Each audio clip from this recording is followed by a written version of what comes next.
right, welcome to episode 8 of the Can You Geek podcast. I'm Steve, and this is Errane, sensually moaning into the microphone. Oh, yeah. Welcome. So, for those that don't know, we normally record on a Thursday, and it's like 2-week delay before they actually get released. Close to it. Yeah, and it's a Sunday today. It Steve. is Sunday, and it's Mother's Day. It's Mother's Day. So, yeah, happy but your Mother's Mama Day. Bear is sleeping and home safely. Yes, and happy Mother's Day to all the mothers out there. I've been awake for 3 hours already. I woke up early, made the kids breakfast, made her breakfast, but she hasn't been awake to eat it yet because she is still severely jet lagged.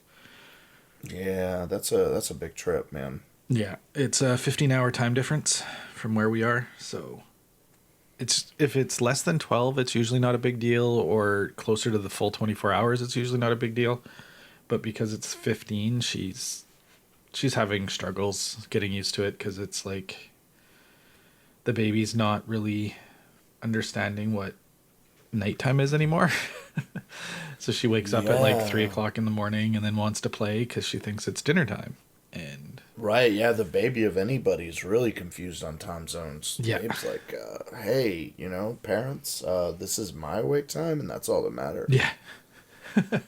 So that's been my life lately. So that's why we've postponed this till Sunday, which is, Yeah, man. Mother's Day, which is a great day to record. First. Right? Yeah, because all the mamas, like, none of us would be here without the mamas. So, Exactly. And you're about to have a mama in your life. Yeah, dude. So that was one thing that we did. A lot of people have been really cool, kind of like, oh, Jess's mom, happy Mother's Day. But Jess and I kind of talked about it, and we were like, oh, we're not ready to celebrate yet. Like, we're considering it next year will be the first. But, we can do pre-Mother's Day. We've kind of had fun. Like, did I tell the cast that it's a boy? I don't think we have told everybody yet. No. It is a boy. We are having a bouncing baby boy. I cannot tell you how excited we are. We've gone through quite a few different little names, and I don't want to really reveal those here until we finalize on one. But I've shared it with some people. There's some that I really like, some that, we've kind of set aside or whatever. But overall, man, we're really, really, really excited. And aside from that, dude, my life has been Warframe, and doing some housework. I was mowing the lawn. So we just bought a new riding lawnmower because I was trying to mow my lawn with a little battery-powered push mower. And I like the battery stuff. It's really cool, and it worked in our little tiny yard in Washington when we were living there. Yep. It does not work with an acre of yard to mow.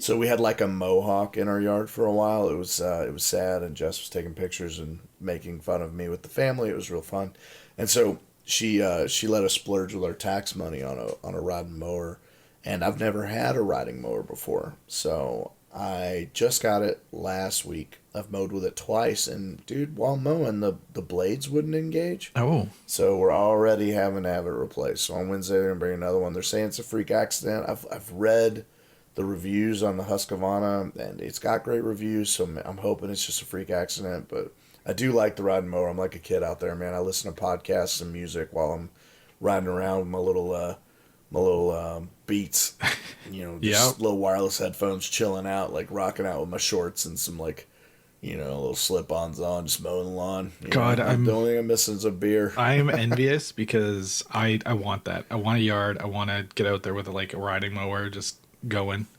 I don't know why I want it. At how nice it's it's funny. I never thought I wanted it until I was doing it. I was like, man, I kind of enjoy mowing the lawn right now. Like, you don't get the vibration hands that you do when you're doing a push mower, and you just cruise it. You're basically on your own four-wheeler. It's like the four-wheeler for adults, you know what I mean? For that middle-aged America action going on. So it wasn't too pricey. We felt good about the purchase. It's definitely, aside from the blades issue, it's been worth it. But that's been my life, dude. Warframe's been it, man. I've been dug into that game. I am enjoying it so far. Yeah, I've been wanting to get in there and play with you guys, but I've got our first... So the wife and I are both doing a local market. I think I mentioned it before.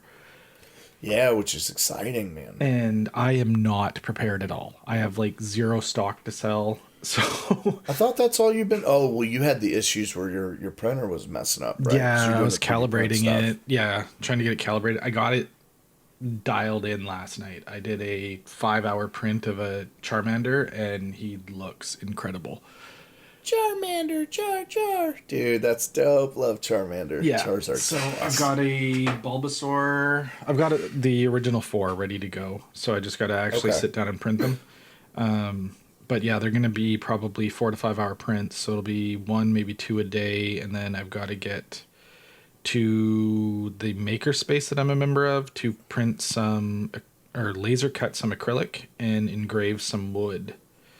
Now that's a membership program, right? That you're doing. Yeah, I have a small laser engraver here, which you've seen me use, and I made the coasters for you. Which Yep, I have my Spider-Man Deadpool coaster right underneath my water that I've got right here. Yeah. Actually, so and I mean it works. It works really well, but it's just for the amount I'm going to be doing, I need something faster. So that's I fair. joined this place, and I mean it cuts acrylic, where mine can't cut acrylic. So Right. it's nice. I can just buy a sheet, engrave whatever I want, custom shapes, everything. So I've got What are you doing with the acrylic? Because I know what you're doing with the 3D print with the cute, like you're talking about Pokemon. I saw you were trying to do a Spider-Gwen and a little Spider-Man and things like that. So Yeah. what are you doing with the acrylic engravings? So with the wood ones, my plan is to do the Game of Thrones sigils.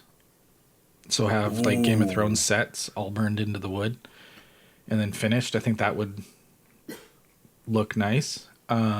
Maybe a couple other minor like logos and stuff in them. And then the acrylic, I'm going to pre-spray paint in a solid color depending on which one I'm doing. So for example, the first one I have in mind is I'm going to do a solid red and then cut it or laser engrave it and cut them. And what the engraving will do is cut out the logo, and then I'm going to spray paint the color or hand paint, depending on the logo, the inlaid color. So the red one, for example, is going to be the Iron Man mask. So everything will be red, and then what gets cut out will be yellow or gold, if I can get it gold. So I'm going to do that with a bunch of different Marvel things. Like I'm going to do Captain Marvel. I'm going to do... there's a few others I have planned. And then hopefully sell them as sets or singles at the market. I'm going to try and do some small keychains out of acrylic, and those do maybe like roses or something, because with Mother's Day being this weekend, maybe people will still want to try and get something for their mom next week. I'm trying to figure out something for Father's Day because that's coming up too. Yeah, that's Father's Day is a tough one. Yeah. I don't, you know what I mean? Like, I don't know what people would want. Like, I think honestly, your little 3D print pieces would probably be the best for Father's Day. Yeah, Just and I've got with some the really little cool ones like, that I've got planned for that. So I found a guy who does 3D modeling. And so normally when, like, for those that don't know 3D printing, there's websites you can go to download models if you aren't the best at 3D modeling. Like I'm learning 3D modeling. I've built a couple things for the wife's business that I'm going to be printing. But larger things like the Charizard, for example, or the Charmeleon and the other Pokemon things, I don't have that ability yet to make them myself. So I go onto these websites and you can download them. Some of them are put up for free to use, so you can print them and sell them without issue. Some of them they say, please don't sell. You can use them for personal use. And I found a guy who has some really, really, really nice designs I like. He's actually who did the Charmeleon. And I sent him a message and I just said, hey, I'm starting a business. I want to print them and paint them and then sell them. Is that cool? And he said, absolutely. He's like, I'm glad you like my designs. And so most of the work I'm going to be doing right now is printing his designs. And oh, that's cool. Does he have like a Patreon or something? Like if you're making good money, like you can support what he's doing, or does he just throw them out there? But on the My Mini Factory website, he does have a link to Like tip donations? him, yeah, donations and stuff. So I've already said Right on, once I man. start to get money, I'm kicking back money to him because That's always where you want to go with it. That makes them, more passionate about doing more, and it helps your content creation in that like you've got a like a modeler that'll maybe do some custom work for you the more you're kicking back to him as you sell stuff. So that's Exactly. always like that's capitalism at its best, baby. It's like that's good stuff. Yeah, Like which it. you mentioning capitalism brings us as a perfect segue into our actual topic today. I know people just want to sit What? I here and didn't listen do us that on talk, purpose. but Yeah, we could just talk about our lives forever. Whatever yeah. we're doing. So our episode 8 is going to be a little bit controversial, and I'm probably going to make people mad. No, not you, Steve. Never. Episode So we're 8, gonna, though, man. I know, we're going to venture into gaming, and we're going to talk about the Epic Store and Epic in general. Yeah, this has been a major topic, and you and I have had a couple back and forths on it, and Yeah. we just kind of want to share that. 'Cause Exactly. I think honestly, you have the popular opinion here. I think you might win. I think you. I think see. you I don't got- know if I think actually you got the vote. depending on who you talk to. Some people have, yeah, it's the popular opinion. Some people it's not. So All right, well, set us up. Set us up for what maybe some people don't understand what we're kind of going with here, especially since if you're a console gamer, we're going to bring some of that up, I imagine, naturally. Yes. But this Yeah, is more just as PC part of the gaming discussion. related. So yeah, so for those that don't know, Epic they're more than just a game development studio. They designed an engine called the Unreal Engine, and it is used pretty widely in the industry of video games because of the way that Epic aggressively marketed it to try and push it out to the world. Basically, what they do is they allow anybody to use it for free until you make X amount of money, and then if you make X amount of money, you pay 5% to them. In recent times, so I think probably about a year ago, Epic had decided that they wanted to, in their own words, change the way the gaming industry works. And they decided to make their own gaming store library where they are now going to basically they want to compete with Steam, and which competition is great. Competition drives innovation. It's why I support platforms like Mixer, because with Mixer coming around and the innovations that they're putting into streaming, it has forced Twitch and YouTube to bring in new features, and it's good for gaming streaming in general. So having a competing store for Steam is great. If it can grow and be on the competition level to truly compete, that is amazing. So Steam right now, for again, trying to get people caught up, charges 33% roughly for all sales on the Steam platform. So as a developer or a publisher, you put your game on Steam, you pay 33% to Steam pretty much across the board. Which, I mean, it sounds like a lot, but Apple does the same percentage, Google does the same percentage. It's like kind of industry standard.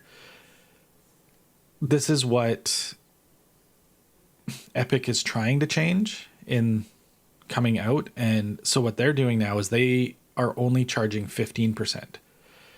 What they're doing to entice developers to come over is if you have developed your game in Unreal Engine and you release on the Epic Store, all sales through the Epic Store will not be charged that extra 5% that you make to have to pay them for using the engine.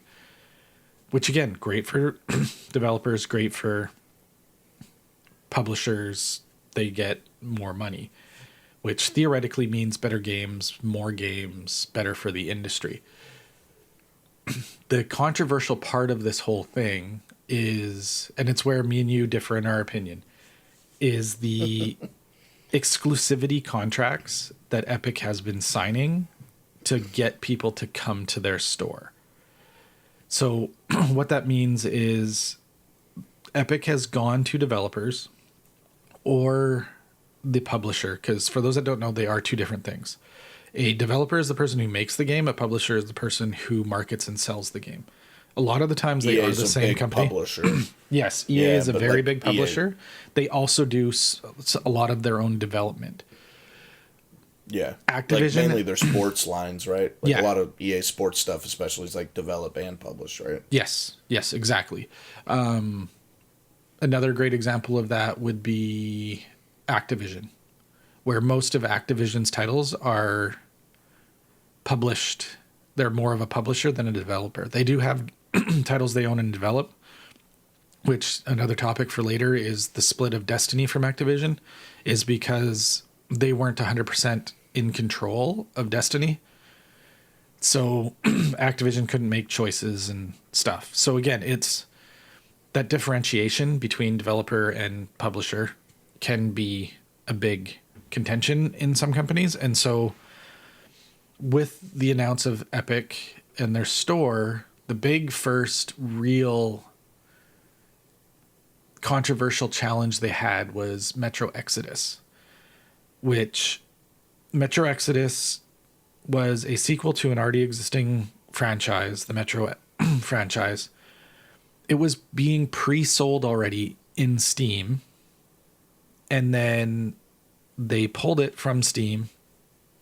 They let existing people that had already bought it keep their version and use it on Steam, but everybody going forward would have to purchase it through Epic, which the developers weren't a part of that decision from what has come out.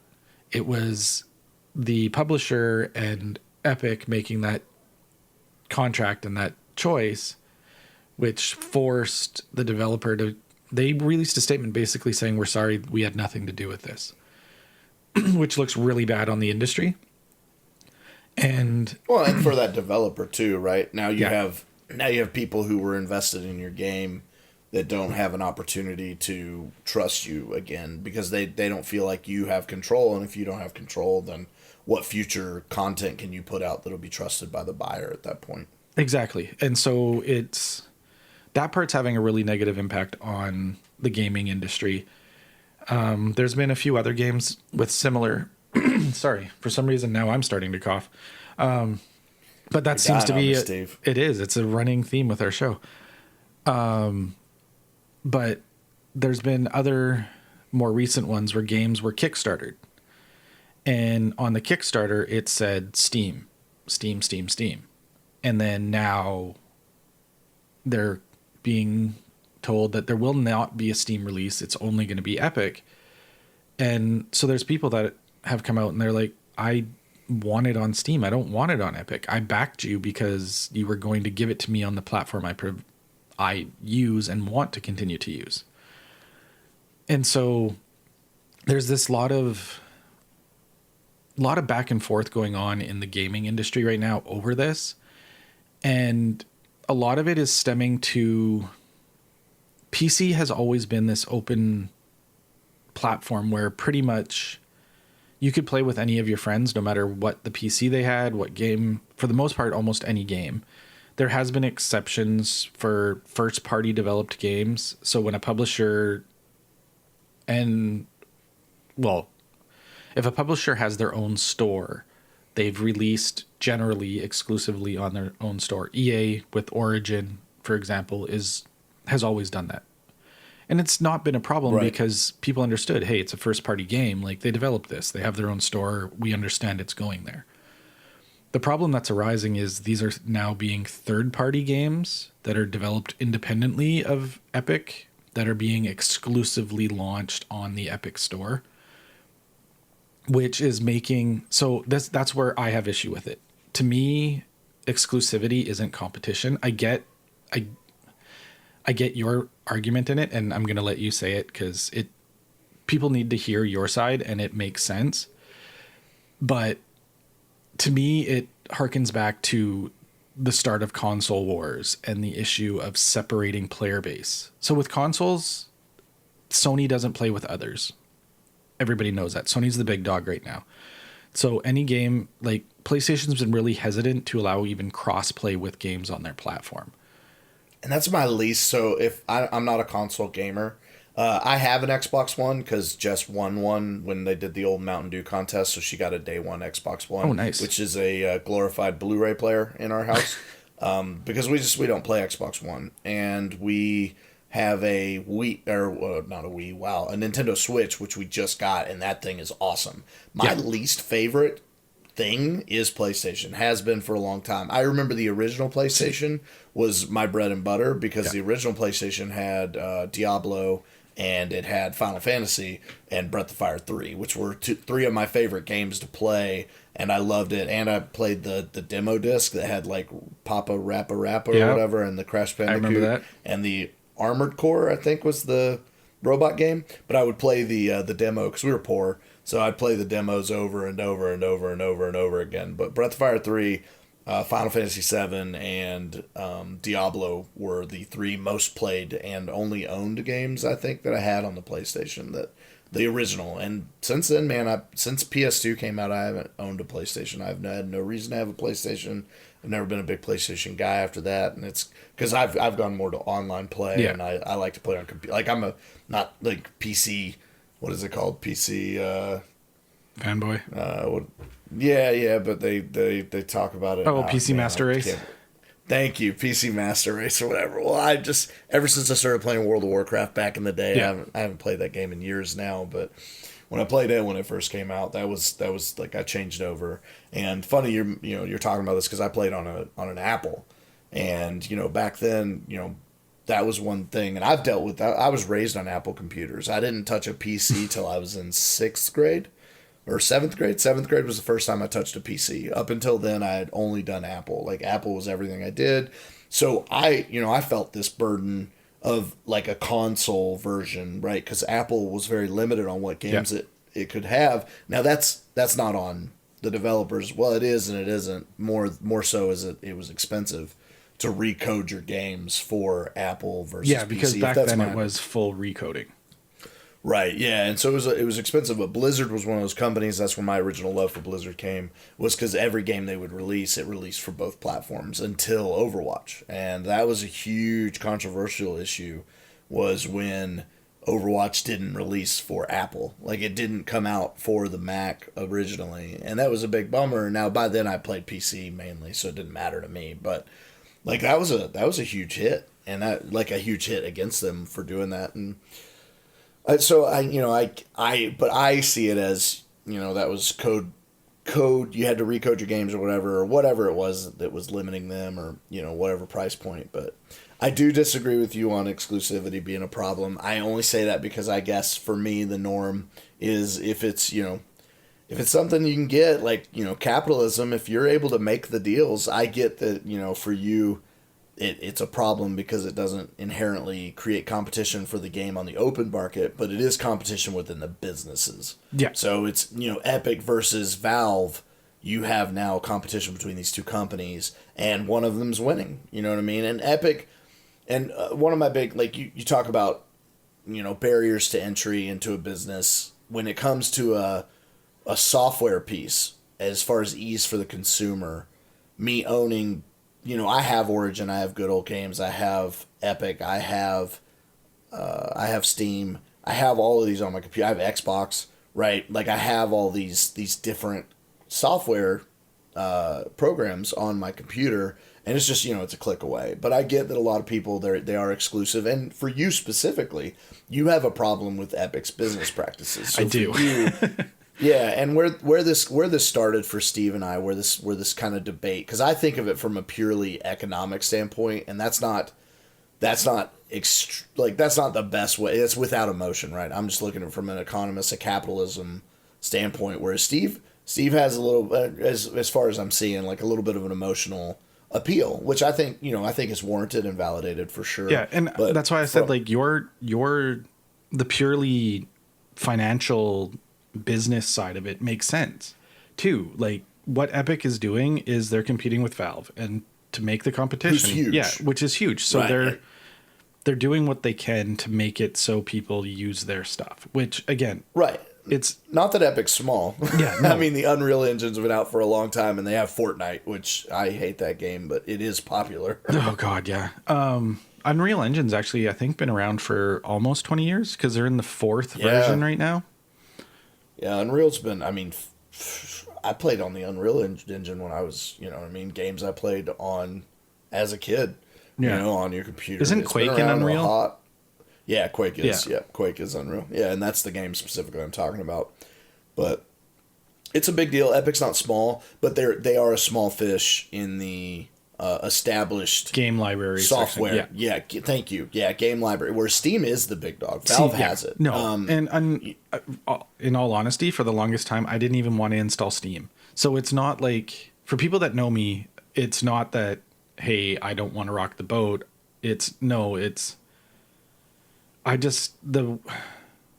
Like you said, I have personal issue for some reason with some of the business practices Epic has done, especially in relation to Fortnite, that the exclusivity deals, I think they hit me more.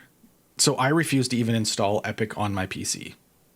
There's games I want to play that they've made exclusive on their store that I'm like, I'm just going to have to wait a year until it's on something else, anything else. If it's on Steam, if it's on GOG, if it's on itch.io, if it's just flat out DRM free, I will play it. But because it's in Epic, it like hurts my soul to try and play it. And I feel you on that. Yeah, and the game that we got to that brought this up to light for me to even get involved was Borderlands. Yeah. So Borderlands is this isn't a small game. We're not talking about Epic trying to help an independent, gaming company or anything. We're talking about Borderlands. This is Gearbox, which Borderlands one of the given they have a very I do not like the CEO of that company. That guy can get bent. But his, there's a lot of developers that put passion and pride in this game. And there's a lot of, Borderlands is one of my favorites. Like, I'm not a big shooter guy. I know I said I'm playing Warframe like crazy, but it's, it's kind of getting me used to playing that kind of third person shooter. Not really as much first person, but Borderlands is one of those games that it has the comedic factor that I love so much. And so, where this divide starts is like Steve and I like to play video games together, and Warframe's been one of those games that's hit it. And what really put the nail in the coffin is, Borderlands 3 is going to come out, and it's not going to be available for any other platform. Its exclusivity is on Epic, and since, Steve's one of my best friends to play games, I don't get to play with him for another year until it's out. And I was honestly super wanting to play Borderlands. I was really excited for it. And you're not alone. Yeah. I knew it was going to be like Epic exclusive before they even announced it, because I want to say 3 to 4 weeks before they did the big announcement at PAX East was the CEO of Borderlands. Gearbox. The CEO of Gearbox had tweeted out basically saying that he completely supports his friends over at Epic and Unreal, because Borderlands is made in Unreal Engine. So it makes sense that they're going to Epic from a business standpoint. Financially, totally understood. They're saving money. I completely get it. And then he had said in a follow-up tweet, well, what's wrong with exclusives? And so I knew it was going to be exclusive. I knew it was coming. Right. All the dots were there. All the dots were there. It was too much hinting to almost not see. Yeah. To me, being free, open, capitalist, free the world attitude is release everywhere. Even if you don't want to be on Steam, release on GOG, release, DRM free, so you're not locked to a store, as well as with Epic. And you charge a little bit more on the other ones. So say you're going to do $59.99 on Epic at launch, which, that's cheap for a AAA game, so it's probably going to be more like $79.99. But that's a whole nother discussion. Right. Yeah. Prices have gotten outrageous for games. Yeah, but you're saving money on the Epic. Developing exactly. Too. Yeah. But you're saving money on the Epic Store because you're getting less percentage taken away. Plus, you're not paying that extra 5% through sales on the Epic Store. So drop that price. Give people a $15 to $20 discount if they buy through the Epic Store, but still release on these other platforms, but at full price. Now you're going to drive the customer to want to buy on Epic instead of being forced to buy. And it changes the perception of people wanting to do it. this is where you get the issue of like, so it's funny because a buddy of mine, we were talking about that, and it's tough because you see that the CEO of Gearbox specifically is a bit of a shady character, and he's a bit of a weirdo, kind of a creep. But it was a debate for us, right? Because him and I don't have a problem with Epic. We don't have issues where we're like, we don't care what what software library we're playing our games from. It's just a click for us, you know. And that's, I know that that's not all it is for you. I understand that you get that. Just I get that, but I just, you know, for us though, it was, do we support the game where this douchebag's going to take all like a large portion of the money, and or, you know, do we buy the game or do we not buy the game to prevent that? Well, the real issue, it's like, well, it's not about, a CEO can be overthrown. Like, you know, a corporate takeover can have, and I'm not saying that that's like the best thing in the world. There are things in place to prevent things like that within the business industry. I get it. But when you talk about designers and developers, they put a lot of passion and pride, and those are the people you want to support. So for us, it came down to, you know, we don't have a debate on the whole Epic versus Steam or any other exclusivity things. It was a debate on, do we support this douchebag or do we support the developers, you know, at the same time. And it came down to, okay, we're just going to, we want to play the game. We love the game. These developers put their heart and soul in the game. They love the game. So we want to support them, even though it is, you know, we know a majority of that money is going to be good. You do make a valid point with, you're talking about saving money. And I think that if you had a more moral compass guided company, and this has nothing to do with Epic, this is more now on Gearbox, right? I think that when it comes to that guy, I think that there's a lot of character issues with him, that he sees just more money, and I think he's greedy. Oh yeah, no, so completely. Completely see it that way.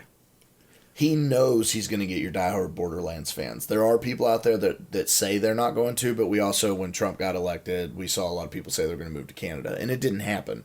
Right? A lot of people say a lot of things when they're angry at the beginning. By the way, I don't support Trump. I just wanted to make a comparison that just legitimizes people who are very seriously against something. They make a large claim to do something, and then they don't do it, even though they said they would. They're trying to foster public opinion in their way. Exactly. So they go... It's a bunch of loud voices. Yeah. Right. And unfortunately, that's not the way you do it, right? There's or you commit to it, right? And that's the thing. Like, a lot of these people, they're claiming they're not going to buy it, but there are people, there are going to be a lot of these loud voices that play it, because a lot of people, they do game reviews. That's their livelihood. And like, maybe Borderlands is the game they do their reviews on. So when it comes out, they have to, right? That's how they make money. Which segues into another part, which stays on the topic. But the other piece that really got Steve and I talking is, I play a game, Rocket League, and it's a very, very popular game. So Borderlands for me isn't an issue. It's a new game coming out. You have time to know that it's released on Epic exclusively. Psyonix is the company that owns Rocket League, and it was just announced that it was Epic bought them. They bought Psyonix. Yes, the entire studio. So when you talk about a game, so Rocket League is one of these games that blew up, and it blew up bigger than life. Like, it's a huge esports fanatic craze. It's a huge game. It's got a lot of followers, a lot of people. More importantly, for those that don't know, there's special things about different places. So Good Old Games, Origin, and like even the Epic Game Store, you're talking about libraries where really its main function is just buying games, right? Like, that's when we get into Steam. Steam has something called the Steam Workshop. Now, I might be a little off only because I've seen only Steam's Workshop. There might be another developer that does something similar. But what the Steam Workshop does is it allows independent people to alter things or make new things within a game if they allow it, right? Not all games on Steam allow the workshop to be a thing. Rocket League has a major workshop following. And to put it into perspective, so what Rocket League is it's car soccer. You drive a car, you have a giant soccer ball, and you're playing car soccer, okay? That's as basic as I can put it. But there's a lot of, you get boosts, and you can do like aerials and cool little moves, and people have learned to kind of make their car fly and do all these really, really neat dribbling tricks in the air, all these amazing things. Well, people want to practice that stuff. Well, the developers don't have time to keep making new levels and things to practice on. So imagine if you just had ideas for like new versions of the ball, like a football instead of a soccer ball, or you wanted to do a different version of the game. Well, Psyonix opened up the Steam Workshop. People make their own custom levels to practice aerials. They make their own custom courts for your friends to play on. So that's what the Steam Workshop is. It's allowing people into their data stream and code their own like versions that they want to share with the world. Well, when Epic bought Psyonix, it was rumored that they were leaving Steam. That is something I have an issue with. That was the initial announcement. The initial announcement was as of whatever day it was. I think it was like June or July 2nd when it gets released on the Epic Store. It will no longer be available on Steam to purchase. And that's a problem. Yeah. You can't... A game, it's been established for so many years, and that was a huge issue. Now, let's talk about like those. So those are the negatives, right? Yeah. You lose the Steam Workshop. It leaves the Steam Store. So a lot of people now. Rocket League just released something called the Rocket League ID. So now they're a fully cross-platform game. Yes, you can be on the Switch, you can be on the PlayStation, you can be on the Xbox, you can be on your computer. All of those people can play together, which I love. I love that Psyonix does that. With Rocket League, it's one of very few games that's as big as it is that allows for that. Yeah, and Fortnite is the really other one cool working feature on it. I don't think it's completely out yet, but Fortnite is pushing for it.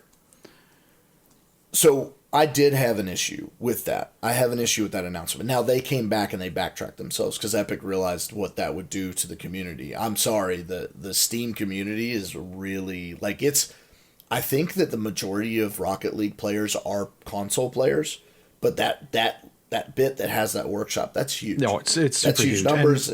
I give credit to Psyonix and Epic for coming out and saying, you know what? No, that communication was wrong. We are not leaving Steam. They will continue to support Steam. Steam is the whole reason Rocket League is what it is today. And I give them full credit for coming out and saying that. But the initial messaging was really bad. Really, and that's bad. a problem. It's a company like Epic. It's not like Epic's small. Yeah. Right? And Psyonix isn't small within its community. So there should have been better like filtering before putting something like that out, because that causes hysteria within a community that. So let's talk about Rocket League in general. Yeah. So whereas I'm saying it's a huge game, it's not Fortnite big, right? It's not I don't even think it's League of Legends big. Those are two, like, obviously or Dota big. Yeah. Right. You're talking about games that are massive. So positives with a developer, like with a company like Epic, is you get the possibility of more updates. There's a lot more money flowing in, more vision on the game. Yep. So more popularity maybe happens. And it's funny because within being a Rocket League content creator, you would raise your numbers up. But Rocket League also has kind of its special niche of people who play it that love what they do. And if you get this influx of people coming in because Epic now has it and they're able to put a lot more development in it, it's like it's a double-edged sword. Yeah, and right? There are a lot of people in the community that have that attitude right now, is they're worried about the influx of new players ruining and what that would do. Yeah, and ruining what is already established. But from a game standpoint, you need new players to come in. And Rocket League is... for those that haven't played it yet, it's a very interesting game because I think I've got 600 hours into it. And... Jeez, I think you have more than me. It's been... like, I've been playing it for years. Like, when it first came out, I think I started playing it. I'm like maybe a gold level in ranked player. I can't fly my car very well. I can fly it and I can do like some things with it, but I'm not an air dribbler. I'm not, like, as you mentioned, like there are people that's what they do. I'm not. Yeah, if you've never watched Rocket League highlight videos, just watch some Rocket League highlight videos. It's definitely worth watching. What they do with it is crazy what people can do with those cars. And the way that it is structured, like when you play the game, is you put in 400 or 500 hours and you're like, great, I'm good at this. And then all of a sudden you hit that skill gap wall again that you hit when you first started playing. And it is infuriating, but it also drives you to want to play even more, because now as you do that, because you progress through it's depending on the game you play, some call it ELO, some call it MMR. Basically what it is it's your skill rating in a game. And they do matchmaking based on a skill rating. Every online game does it. They have their own algorithms to calculate what they consider their skill rating. And with Rocket League, theirs is actually pretty well done, where as you're starting to play, they look at your level and they see, okay, this is a newer account, but they also look at the MMR when you're a newer account. So to try and stop people from smurfing, as they call it, to grief lower levels.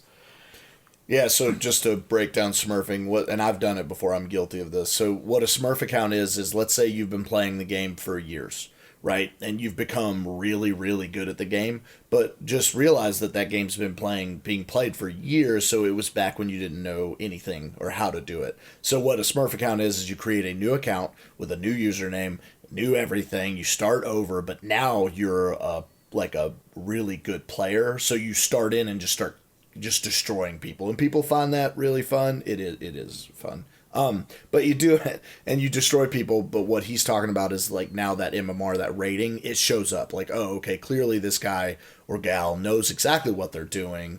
They're playing at a higher level than what they're showing. We're going to start stacking them against people who have that same skill level. So it kind of helps prevent that a little bit. And so it helps the newer people come in and just progress through the game. But yeah, as you get that higher MMR, because over time you're going to get a higher MMR. It just happens. You get better at the game. You start to learn angles. You get used to bounces, like just like every game. And you get to the point where now you start hitting those higher skilled players that are doing aerials, that are doing, they fly most of the game. The only time they're on the ground is when it first starts, or they need to get boost, and then they're back in the air again. And it completely changes the way the game is played. And I had the same experience in Siege. So Rainbow Six Siege is one of my other passions. I haven't played it in a few months because of some exploits that people were using that the developer took a really long time to fix. They have since fixed it, but I just haven't had a chance to go back because the people I played with don't play the game. And yeah, you and Popo used to play that a lot, right? That's yes. when you two played. Yeah. And two other friends, my real life friends that I was hoping to get into Warframe with us. Oh, they don't want to play? No, one of them started playing Warframe and then he didn't really like it, so he stopped. Oh, it's all about playing with friends. Tell him to come back. I'm going to try. We'll help him. I'm going to try. They're really into this new game on Epic, the Satisfactory. Oh, dude, I cannot. I have the game. I just haven't been able to play it due to my crappy internet. Yeah, having no static. And I've wanted to play it. That's one of the games. It's on Epic. That is one of the games that I want to play, but it's on Epic. So it's like, yeah, it's the really torn part is like, I don't want to support Epic, but I wanted to support the developers. Like, I've really enjoyed the Satisfactory gameplay I've seen. The early... It's one click away, Steve. I know. One click away. But it's 15% of that money that goes to Epic. And that's where it bothers me because I don't want to reward them for being shady. I just want you all to know, as soon as Steve plays on Epic, when he gives in, I win. That's the deal. All right? just know that. Yeah. Look, from a business perspective, Epic, I don't think is in the wrong. I think that as a business, they're thriving. I think that, Steve, your point is valid from a person who just doesn't think ethically you like what they're doing. But exclusivity is a form of business. Oh, it is. The fact that it's just from a consumer standpoint, it sucks. Well, I mean, how much does it really inconvenience you, though? It separates. So say for example, you've played on Steam for 20 years. You have hundreds of friends on Steam. This new game comes on Epic. Only say 5% of those come over. So now you're sitting there with like 20 friends. Then you got to rebuild this whole... Why did they not come over? Because, well, some of them may just be like me. They don't want to support Epic. That's where me even saying that doesn't sound right because I want Epic to succeed in their store. I just don't like the way they're doing it with the exclusives. And but like when Valve's been Valve's been the big one. Like, and I know it's Well, it's just like, so an example, and this will upset people because if you don't remember, back in 2007, it might have been 2006. I don't know. I was on deployment, and the one thing we wanted to do is get the iPhone. The iPhone just came out. It was a big deal. And two of my friends went to go get the original iPhone with me because we were, single sailors and we just got off deployment. We had lots and lots of money. Yep. And so we went to the store, and if you don't know, a lot of people might not actually or not remember. So there was an exclusivity deal with the iPhone when it came out. You had to have AT&T when the iPhone came out. You could not get it with Verizon. You could not get it with T-Mobile or any Sprint or any of the other ones. Like, you had to get it with AT&T. That was an exclusivity right. A lot of people up in arms. And now this is a lot different than our gaming thing. But I'm just saying, like, even to that extreme, Yeah. I didn't care. Like, I wanted the iPhone. I didn't care that it was on AT&T. It's now obviously for years been I think it was only a year that AT&T had exclusivity rights, but they saw a jump in business. Oh, of course now, they did. Yeah.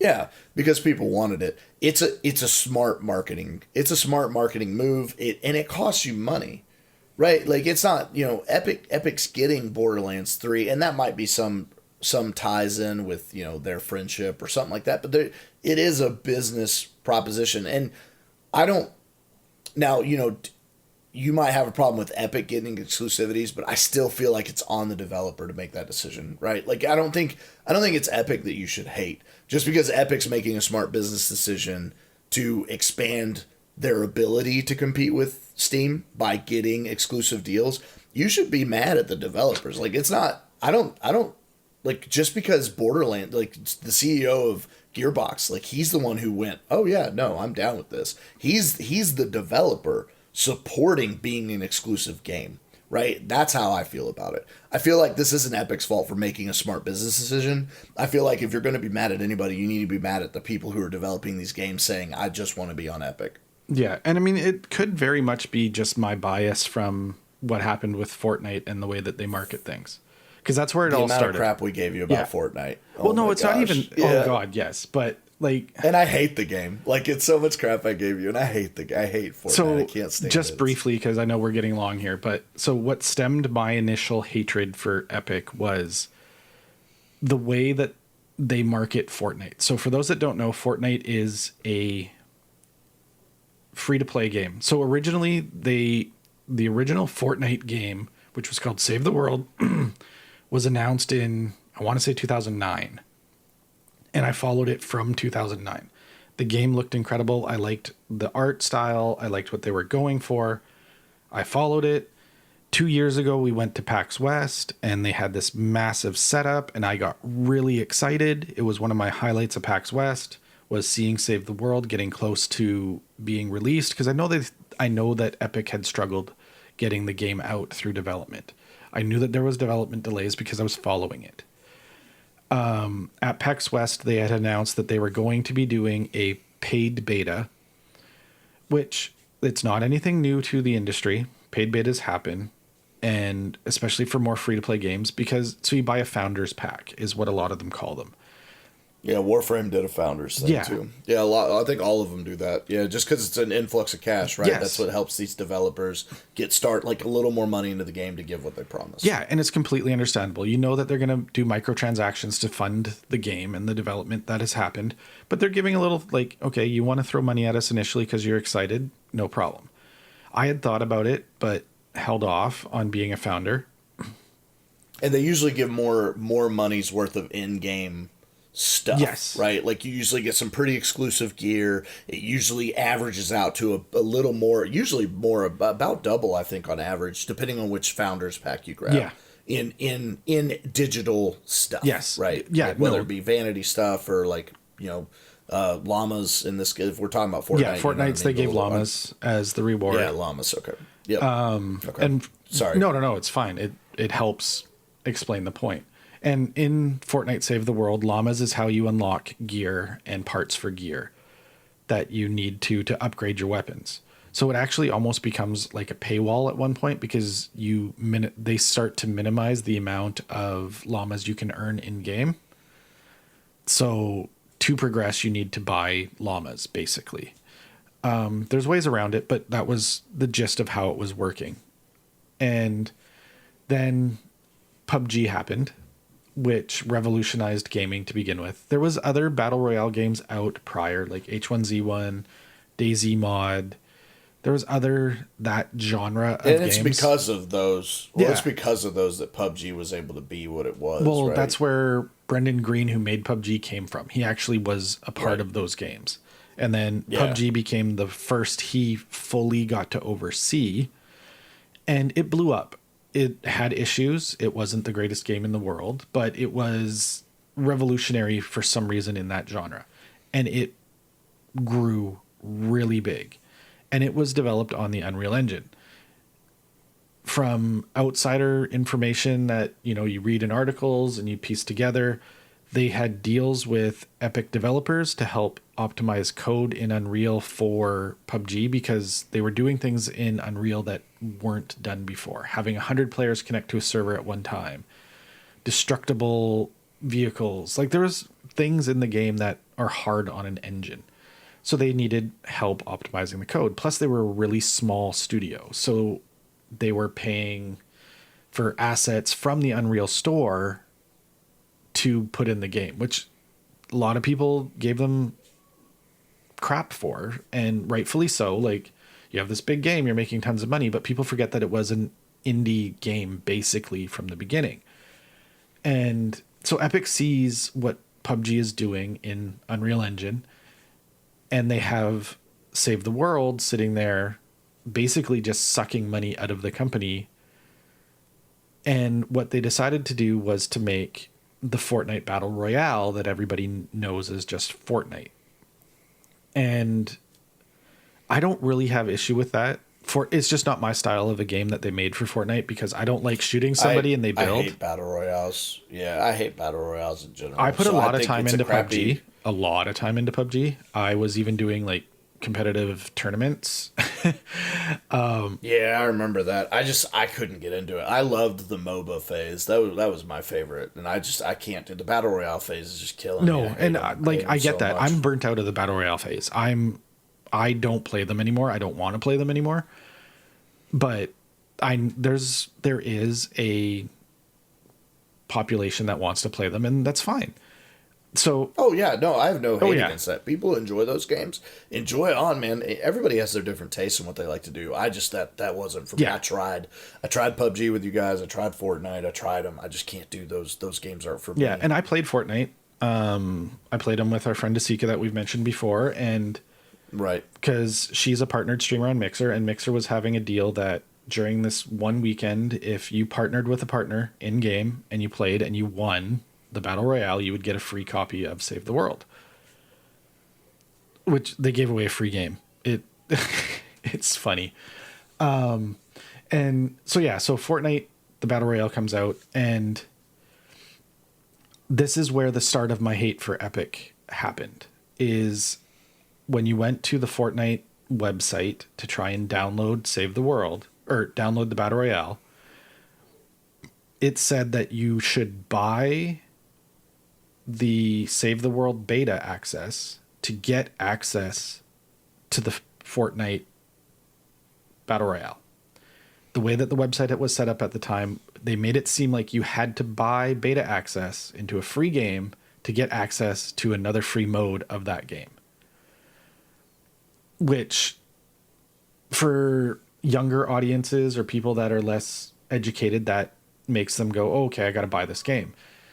And then if you went to their FAQ and you tried to find, is Save the World free or any of this other stuff, it was hidden 2/3 of the way down the FAQ in a very small single line answer and single line question, where it said, yes, this will be a free to play game eventually. Again, it's marketing. That was the start. It's like, why are you hiding this? Like, you've said for the last 8 years that this was going to be a free to play game. You're just charging for the beta access now to be a founder, like so many other games do, but you're hiding the fact that it's going to be free to try and get people to buy it, so you get this influx of money. And that started to really annoy me. And then I was shopping with my son, I think it was, or we were in Best Buy, and sitting on the shelf was a case for Fortnite. No disc inside it, but there was a game case sitting in with other games, and it was like $29.99, and it was like, buy Fortnite. And I'm like, it's a free game. Why? What are you doing? Like, why is it sitting there? Did that get you the founder's items or anything like that? Yeah, it was basically they were selling you the founder's pack, but there was nothing inside the case. It was just a case. And so it's just a digital code, digital code to get you the stuff, which that's not anything new. They have digital codes that you buy in stores all the time. That's where I bought most of my WoW passes, right? But they're cards separated usually near the till. They're not a big case that draws people attention. And at first I was like, okay, fine. It's a newer game. No big deal. This isn't an issue. And then like I still had issue with it, but it wasn't as big of an issue.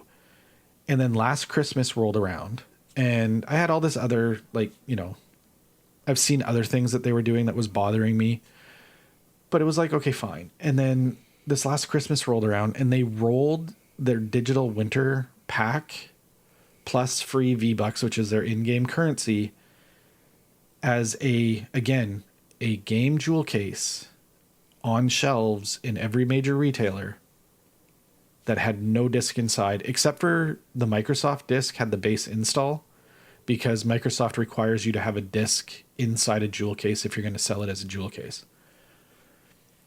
But again, it was right there beside of Forza and all these other brand new games that had just been launched, sitting there saying Fortnite. And I had 2 family members who didn't know that it was a free game, buy it for their child, being like, hey, I got them Fortnite for Christmas.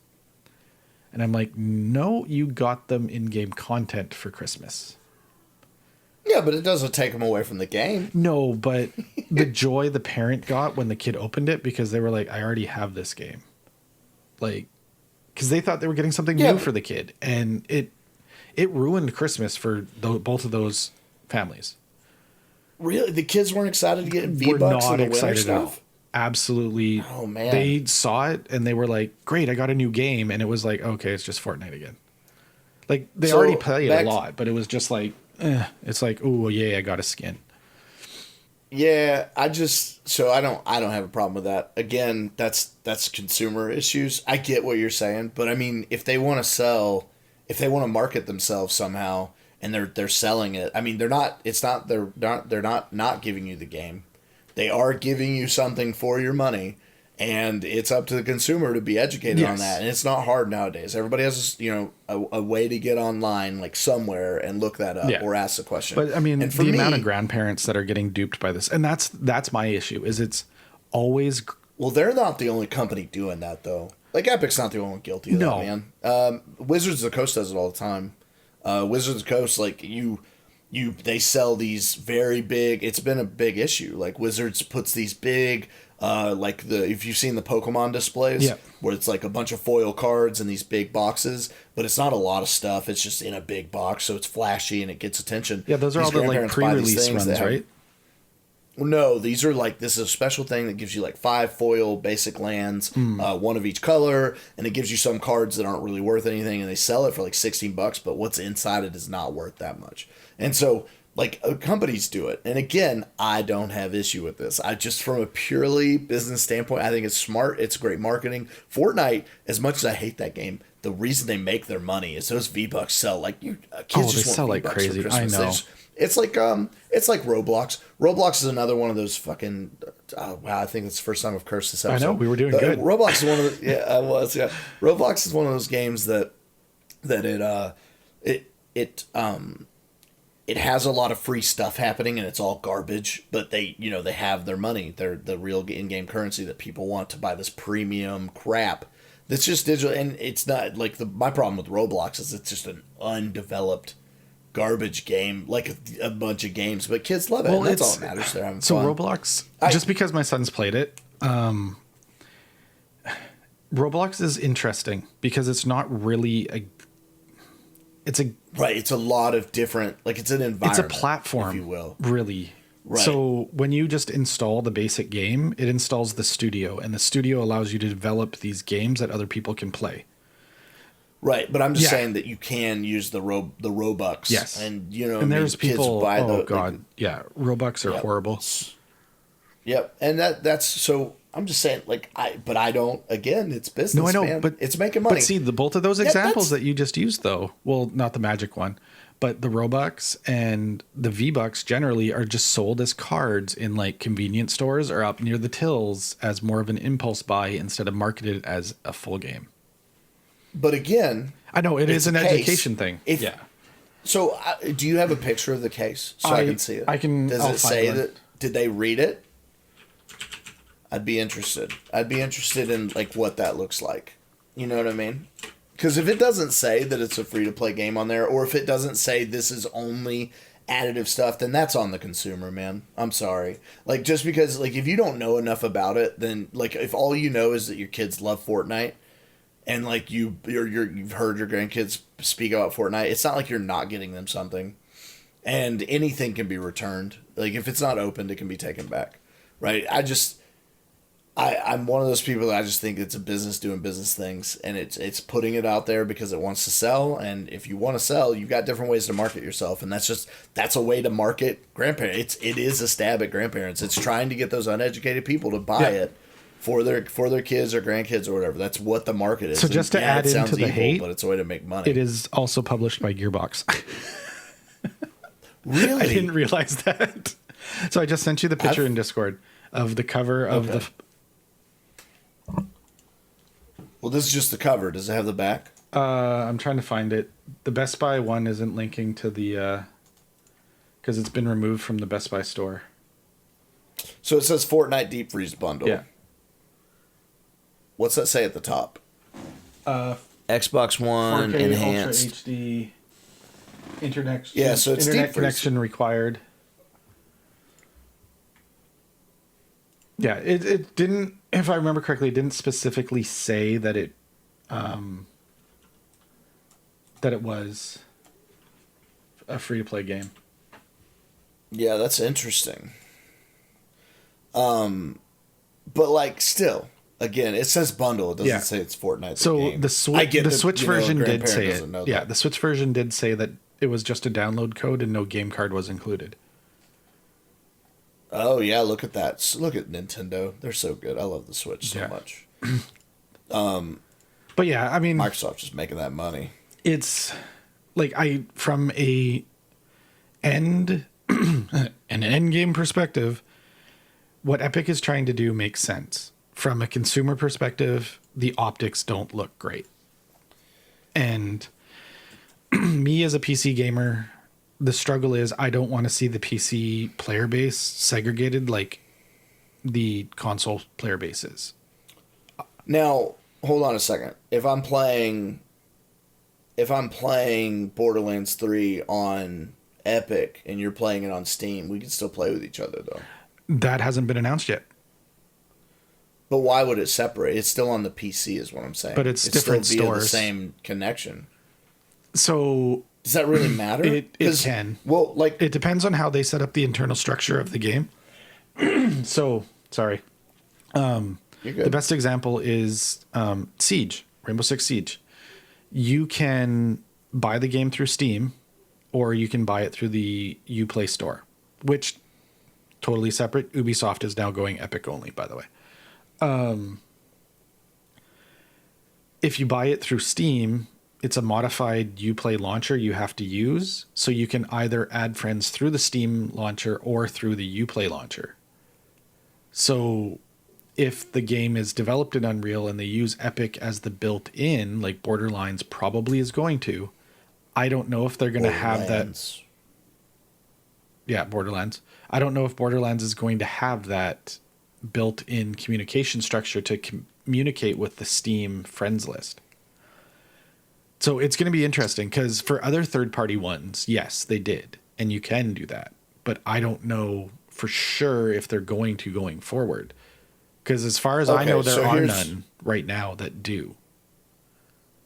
Okay, so because Rocket League, for instance, has the Rocket League ID, right? Yeah. So you can connect via anyone with the Rocket League ID. Yes, and so that's kind of like the way the Uplay works. So as long as that's the way Borderlands develops it, yes. But if they don't, you're going to be locked to that launcher and that launcher's friends lists. So that's different. I don't see that. Like I don't know any example of a game that does it that way. because every game I've ever played, even if somebody downloads it through something else, we've been able to play together. And that's my hope, So is it continues that way. But my worry is it won't. I don't think that there'd be any reason to stop. Like PC, like if you play it on PC, like that's it. Like you play it on PC, like that. If it becomes more than just a program switch, like for instance, if Epic and Steam become these two different almost consoles within the PC, I could see an issue with and that. that's my worry. That the whole my anger and everything with them, it all just stems down to that worst case scenario worry is it becomes a console war in the PC world. I mean, again, I still agree with the business side of it, but I do see how that would be problematic. Like I would hate that because, like personally, I've never ran into it before. Yeah. It never mattered what somebody, if somebody's playing it on the computer, that's all you had to say is you're playing it on the computer. If it starts, like it is, we are going to a more digital world. Everything's becoming more digital. I think consoles will be obsolete, especially with I think it's Google that's doing their Stravia, they're like Stavia or Stravia. Yeah. Stadia, something like that. Yeah. That's like all completely within the browser and stuff like that. Like, if we start seeing more of that, I mean, consoles in themselves will become obsolete. Everybody will have. I mean, consoles are essentially computers nowadays, anyway. Yeah, it's going to be really interesting. Technology is just getting ridiculous. Yeah, and we'll get there. Really, all I want is Ready Player One. Oh, God, I just want to be running on a still track with like a bodysuit, and I wouldn't be fat. It would just be incredible. It's funny we brought up Roblox because Ready Player One is essentially Roblox just with better graphics. Basically, it's like a virtual reality Roblox with just like more realistic graphics and like, because that's what it is. It would be just a platform where you play the different games within this one world, but it's an understand like a universal currency within that. I would love to see that. I would love to see something like that. Even not virtual reality, I would love to see something like that, like a world. Didn't they try with Second Life games? They did, and it was just I've tried Second Life out just to see what that was all about, and I couldn't stand it. I just couldn't do that game. It's too hardcore role playing for me. People are strange in that game, dude. They're real strange. It gets real weird. For those of you who play it, man, I'm not hating on it. It's not my style game. Get into it. Yeah, just like the battle royales aren't. That just wasn't for me. But, all right. Yeah, man, that's how I feel. I know. That's where I'm at with it. In our other discussions in like Discord and stuff, we've come to the conclusion between the two of us that this is going to be one of the things that we both just agree to disagree on. That's just where we sit. Yeah, it's just where we sit. But again, it's two differing opinions that on a really important topic in the PC world. So we wanted to talk about it because it does impact geek culture. Yeah. So I hope we didn't bore you for the last hour. It's huge because gaming's big with geek culture, and this is a big thing where if you haven't looked into it, it's something to think about. Yeah. I recommend you look at where consoles are going, what Google's doing, what Epic's doing right now with the exclusivity rights, and what's happening within the wars within the PC games. And Nvidia is even starting to do the same thing with they have the ability to stream games now across. Yeah, and like even Discord. I mean, Discord, you can stream games within Discord, and Nitro is becoming bigger. So I recommend everybody kind of take a look. If you're a gamer and you love games and you don't already know anything about all this, it's something to look into. It's worth looking into. If you had hopes of getting Borderlands 3 and you're like, oh sweet, I'm going to download it, and you didn't know, it's on Epic only. So whether you agree with me or you agree with Steve and how you feel about it, it doesn't matter. Or you just don't care at all. But yeah, or maybe you just don't give a shit. I don't know. Just educate yourself. Form your own. Yeah, form your own opinion. It's a good thing to discuss. It's a good thing to think about. And so on that note, we'll call this the end of episode 8. Wow, 8 episodes already. Right. And thank you all for the ride, being there with us. I did want to make a shout out. We've mentioned her a couple times, and just because she's a friend of ours, she's a great streamer on Mixer. Her name is Asika. It's Asikaa.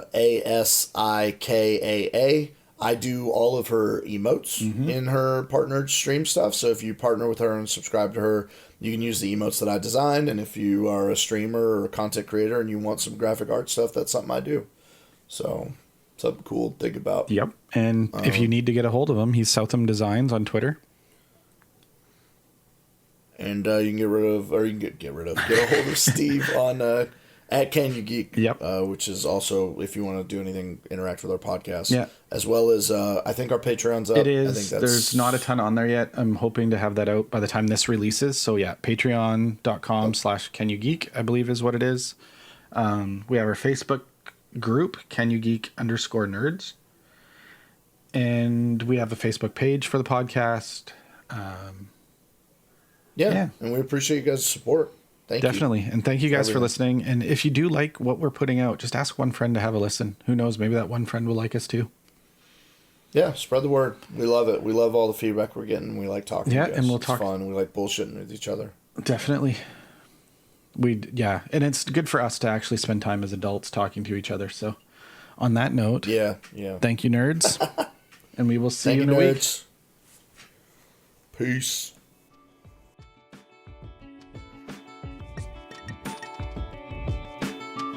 Today's music is used by permission from the artist Broke for Free. The song is called Something Elated. You can find it on freemusicarchive.org